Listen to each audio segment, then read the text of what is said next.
কিনোগোয়ালার গলি,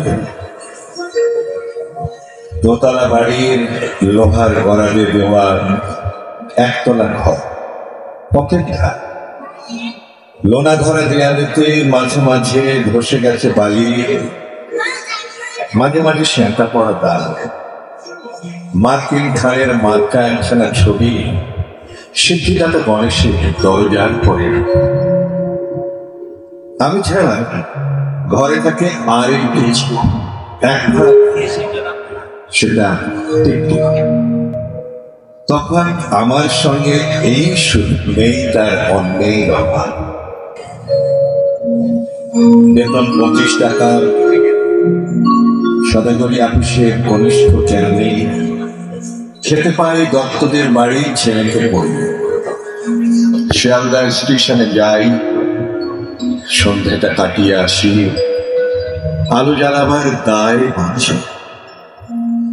ইঞ্জিনের ধস ধস, বাঁশির আওয়াজ, ফুলের হাতাহাতি, 10:30 বেজে যায়। তারপর ঘরে এসে নিরালা নির্ঝর অন্ধকার। ধলেশ্বরী নদী থেকে পিসিদের গ্রাম, তার দেওরের মেয়ে অভাগার সাথে তার বিবাহের ছিল লগ্ন শুনব। নিশ্চিত প্রমাণ পাওয়া গেল সেই লগ্নে এসেছে পালিয়ে। মেয়েটা তো রেখে পেলে, আমি ততই পথে। ঘরেতে এলো না সে তো, মনে তার নিত্য আসা যাওয়া, পরনে ঢাকায় শাড়ি, কপালে সিঁদুর। বর্ষা ঘন ভোর, গ্রামের খরচা বাড়ে, মাঝে মাঝে মাইনেও কাটা যায়।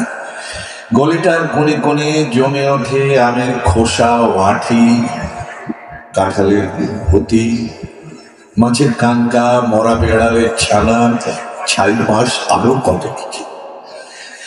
ছাতার অবস্থা খারাপ, জরিমানা দেওয়া মাইনের মতো বহু ছিদ্রতা।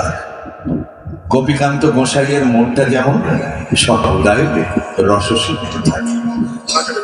বাদলের কালো ছায়া স্যাঁতস্যাঁতে ঘরটাতে ঢুকে কলে পড়া জন্তুর মতো মূর্ছায় অসা। দিন রাত মনে হয় কোন আধ মরা জগতের সঙ্গে যেন আষ্টে পৃষ্ঠে বাধা হয়ে আছে। কলের মোড়েই থাকে কান্ত বাবু, যত্নে পাট করা লম্বা চুল, বড় বড় চোখ, শৌখিন মেজাজ। কর্নেট বাজানো তার শখ। মাঝে মাঝে সুর জেগে ওঠে এগুলির বিভৎস বাতাসে। কখনো গভীর রাতে, ভোরবেলা আলো অন্ধকারে, কখনো বৈকালে ঝিকিমিকি আলোর ছায়ায়।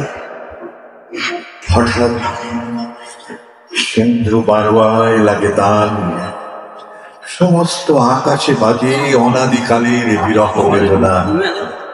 তখনই মুহূর্তে ধরা পড়ে এই গলিটা ভোর মিছে দুর্বিষহ মাতালের প্রলাপে। হঠাৎ খবর পাই মনে, আকবর বাদশার সঙ্গে হুসফদুল কোনো বের নেই। বাঁশির করুণ ডাক বেয়ে ছেঁড়া ছাতা, রাজ ছত্র মিলে চলে গেছে এক বৈকুণ্ঠের দিকে। এ গান যেখানে সত্য অনন্ত গধূলি লগ্নে, সেইখানে বহি চলে ঢলেশ্বরী। তীরে তমালের ঘন ছায়া, আঙিনাতে যে আছে অপেক্ষা করে, তার পরনে ঢাকাই শাড়ি, কপালে সিঁদুর।